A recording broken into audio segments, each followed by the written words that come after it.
Hello, welcome back to FilmyFool, all things pop culture right here.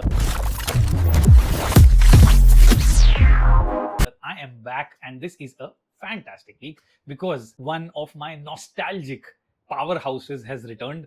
This is He-Man and the Masters of the Universe. I just caught this in the cinemas. Here's what I thought about it.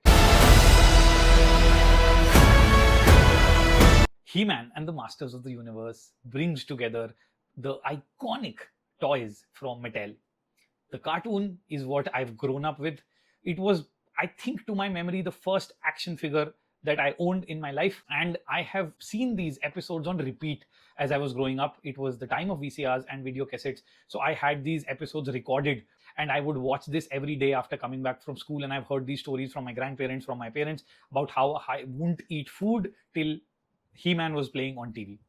Kind of spoiled that way, but all of this is not me, it's all them. So He-Man and the Masters of the Universe brings live action, and it's been done before, but it's never been done right till now, thankfully. And to great joy, this one gets it right most of the time, and I really had a ball of a time watching this in IMAX. The story is simple. It's about Adam, who's left his home Eternia and gone to Earth. He must come back and fight the menace spread by Skeletor and his minions. This is as simple as a trope gets, but the fact that you have these interesting characters, the fact that you have Castle Grayskull, the source of all the power, and then you have that iconic sword, and the most iconic lines growing up, and till now they give me goosebumps.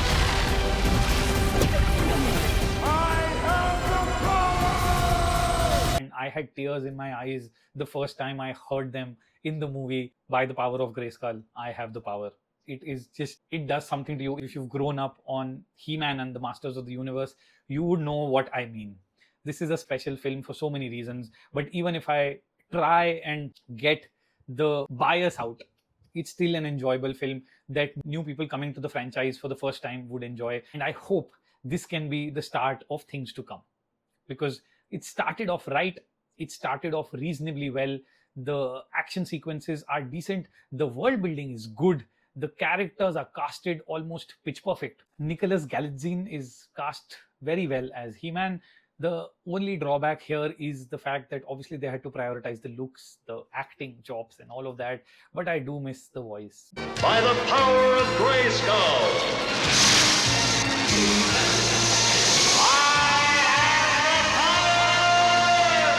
Can't help it. The power and the baritone of the original voice was just special. Camila Mendes as Teela is surprisingly good.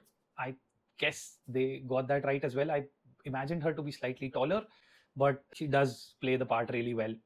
Jared Leto does a very good job voicing Skeletor. I really did like the laugh this time around. I think it was very close to the laugh I had imagined in my mind, and one I relate back to the cartoons. So this one was a good performance by Jared Leto. I hope to see more of him. But the icing on the cake is Idris Elba. One person I did not quite expect to play Duncan that well. He does such a good job, and it is such an earnest performance by Idris Elba. He just makes you feel for Duncan like I've never actually felt for Duncan in the cartoons at all. Actually, that character, the way Idris played this, brings some gravitas to the entire film, because otherwise it was always going to be about He-Man or Adam in this case and no one else.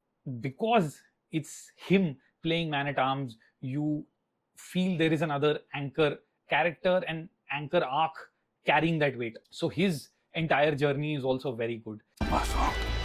I know how it feels to fail. My only complaints with this film are drawn to the fact that I would have liked a little more detail. That's one.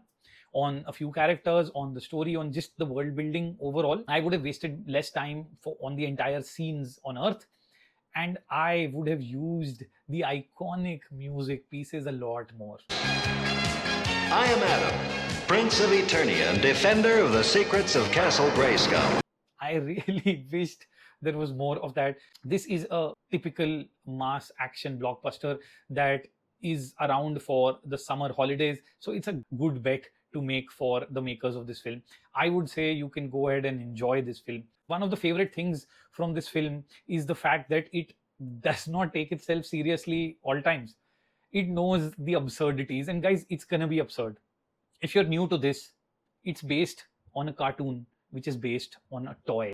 To be able to make sense of, let's say, the names of characters, Trapjaw, for example, Ram Man, is gonna be funny. And the take that this film has on these is very nice, very smart. I really enjoyed that. Very enjoyable film. You will not realize when the 2 hours have gone off, and you will come out smiling from the theaters. That's what you want from a summer blockbuster. So this is He-Man and Masters of the Universe. I do recommend the fans of the original toys and the cartoons to definitely go and watch this. You will not be disappointed. And if you are new to this, you can give it a shot and watch it in the cinemas for the grandness of the visuals and the sound system.